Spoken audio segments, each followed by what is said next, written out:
ఇప్పుడు 2024 ఎలక్షన్లు వస్తున్నాయి కదా, ఎవరు గెలుస్తారు మీరు? అయ్యన్ పాత్రి గారు గెలుస్తారు. ఏంటి ఎందుకు మళ్ళీ అయ్యన్ పాత్ర రావాలని? మరి ఎక్కడ పనులు అక్కడ ఆగిపోయండి, అతను వస్తే చేస్తారు అనుకుంటున్నాం మేము. అంటే ఏంటి మీకు ఏం తక్కువ?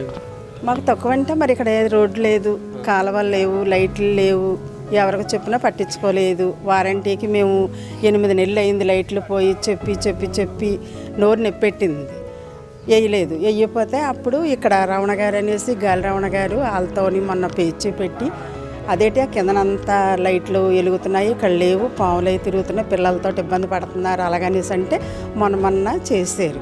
అంటే ఇప్పుడు వైసీపీ ప్రభుత్వం అభివృద్ధి జరుగుతుంది అంటున్నారు, మీరు చూస్తే ఇంకేం అవ్వట్లేదు. ఏది జరిగిందమ్మా? 18,000 అన్నారు, మాకైతే వచ్చిందని పిలిచారు, పాలాభిషేకం కూడా చేయించుకున్నారు, రాలేదు. మరి టీడీపీ ప్రభుత్వంలో ఏమైనా అభివృద్ధి ఉండేది?